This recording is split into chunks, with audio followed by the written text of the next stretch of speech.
तो हेलो दोस्तों, राम राम सभी दोस्तों को। कैसे हैं आप लोग? कृपया कमेंट कीजिए और वीडियो को देखते रहिए, ठीक है। तो आज हम आपके सामने कुछ आपके कमेंटों के यहाँ पर जवाब लेके आए हैं वीडियो में। तो कमेंट आपके कुछ इस प्रकार से थे कि इंडियन आर्मी में बल मेडिकल कैसे होता है।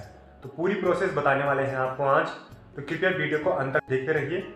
आज हम रूम में हैं तो कृपया मतलब साउंड भी कुछ अलग आ सकती है, तो कृपया एडजस्ट करने की कोशिश कीजिए, ठीक है।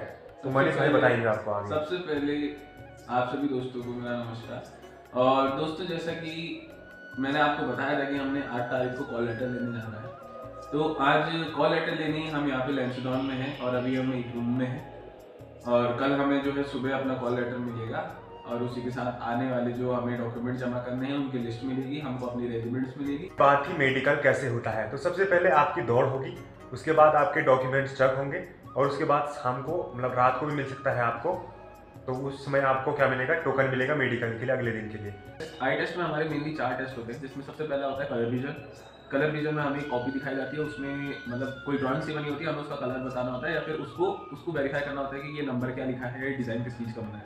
दूसरा हमारा होता है डिस्टेंस विजन, इसे हम 6x6 विजन टेस्ट भी बोलते हैं, जिसमें कि हमारे आगे बोर्ड रखा होता है और हमें उसमें लिखे हुए शब्द बताने होते हैं। उसके बाद होता है हमारा रेटिना टेस्ट। रेटिना टेस्ट में होता है कि हमारे आँख के आगे पेन घुमाया जाता है, उंगली घुमाई जाती है, तो हमको अपनी आँख का जो सेंटर होता है या रेटिना होता है उसको उस हिसाब से घुमाना होता है। और उसके बाद आखिरी टेस्ट होता है जो होता है डार्क टेस्ट। डार्क टेस्ट एक अंधेरे कमरे में होता है, जिसमें आपको बहुत देर तक आँख बंद करनी पड़ती है। उसके बाद अचानक से आपकी आँखें खुलवा के आपकी आँख पे टॉर्च मारा जाता है, जिससे कि पता चल जाता है कि आपको मोतियाबिंद या कुछ तो नहीं है।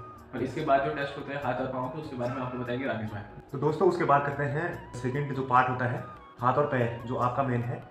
तो उसमें मतलब सबसे पहले आपके हाथों को देखा जाएगा कि कोई छोटे बड़े नहीं है, टेढ़े मेढ़े नहीं होने चाहिए, हाथ मतलब एक साइज के होने चाहिए। और जो ये एल्बो होती है ना, ये आपस में नहीं मिलनी चाहिए। मैंने चाहिए एक बार आपको दिखा के बताएंगे। ये देखिए जो ये है, ये बीच में मतलब गैप होना चाहिए, तो जो यहाँ पर कोहनी है ये आपस में टच नहीं होनी चाहिए, ठीक है।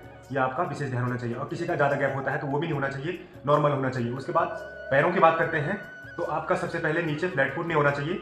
अगर फ्लैट फुट होगा, उनको संभावना लगेगी तो वो आपको एक फर्श में आपके पैरों का छाप लेंगे, उनको पता चल जाएगा कि आपको फ्लैट फुट है या नहीं है, ठीक है। उसके बाद दूसरी बात करते हैं, तो पैर छोटे बड़े नहीं होने चाहिए, ठीक है।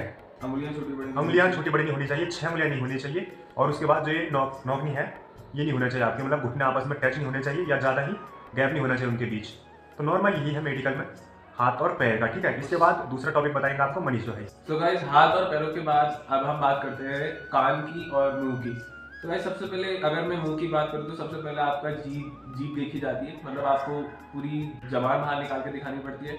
उसके बाद आपके दांत चेक होते हैं। दांत में आपकी गैप नहीं होना चाहिए, बीच में दांत छोटे बड़े, मतलब छोटे बड़े चलते हैं पर उतने ज़्यादा छोटे बड़े नहीं होने चाहिए। कम से कम 28 या 29 दांत आपके होने चाहिए। दांतों में आर्टिफिशियल कैप नहीं होनी चाहिए। देखिए गाइस, अगर आपके दांत में कीड़ा लगा है तो उसको लगने दीजिए। मेरे दांत में भी कीड़ा है बट मैंने कैप नहीं लगवाई। अगर मैं कैप लगवाता तो मुझे सीधा सीधा वहीं पे बाहर कर देते। तो कभी भी ये गलती मत करना कि अपने आर्टिफिशियल कैप अपने दांतों पे मत लगवाना, क्योंकि 28 दांत जो है फुल्ली होने चाहिए। उसके बाद एक आध दांत खराब भी होता है तो कोई दिक्कत नहीं होती है। उसके बाद कानों का जो टेस्ट होता है वो एक मशीन द्वारा होता है, जिसमें कि आपके कान में मशीन डाली जाती है और उससे आपके कान का पर्दा चेक किया जाता है। तो इसमें सबसे पहले आप अपना कान साफ करके जाइएगा, वरना हो सकता है कि वो आपको डांटे। तो गाइज इसके बाद में जो पैर का जो एक मतलब और होता है टेस्ट, उसको मैं बताना आपको भूल गया।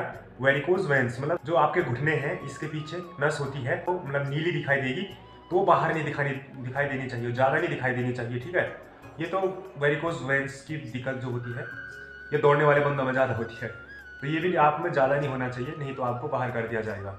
न्यूज़पेपर पढ़ाया जाता है उस समय। न्यूज़पेपर या कोई भी आर्टिकल, कोई भी बुक हो सकती है जिसको आपको पढ़ना होता है। तो ये बेसिकली आपको या तो आपका पढ़ने का टेस्ट और दूसरा आपका आई टेस्ट भी माना जाता है इसको। और अगर आप नहीं पढ़ पाते तो आपकी आंख में ये है जो डिफेक्ट बता सकता है, जो नजदीक जो एकदम छोटे अक्षरों में क्योंकि बाद में लिखा होता है, तो ये शॉर्ट डिस्टेंस विजन होता है कि आपकी आंखें शॉर्ट डिस्टेंस में कैसे काम करती है। और जो है चोटें, बहुत सारे लोग पूछते हैं कि चोट का क्या। तो चोट तो ऐसा है, चोट तो हर किसी को लगती है, मेरे को भी लगी है, मेरे पे बहुत सारे चोट के मार के। बट जो माइनर इंजरीज है वो तो कोई दिक्कत नहीं, पर आपको जो है मेजर इंजरीज नहीं होनी चाहिए। जैसे आपका सर्वर नहीं फटा होना चाहिए, टाके नहीं लगे होने चाहिए, ज़्यादा एक आध टाका चलता है। तो दोस्तों आपके हाथ और पैर में मतलब पुरानी चोटें नहीं होनी चाहिए। अगर चोट लगी भी है कोई दिक्कत नहीं है, लेकिन उसमें मतलब दिखने नहीं चाहिए वो बाहर। आपका हाथ या पैर फ्रैक्चर है कोई दिक्कत नहीं है, लेकिन वो बाहर नहीं शो होना चाहिए कि यहाँ पर इसका निशान या मार्क अभी तक है, ठीक है। और इसके बाद जो मेन और जो सबसे लास्ट टेस्ट जो हम आपको बताएंगे वो होता है इंटरनल टेस्ट। इंटरनल में आपके जो मेन इंटरनल ऑर्गन होता है उसका टेस्ट होता है। सबसे पहले आपका बैक एरिया टेस्ट होता है, जिसमें कि ये चेक किया जाता है कि आपको कहीं पाइल्स तो नहीं है, हिंदी में कहें तो बवासीर तो नहीं, और दूसरा आपके जो एग्स हैं जो दोनों के दोनों होने चाहिए वो चेक किए जाते हैं।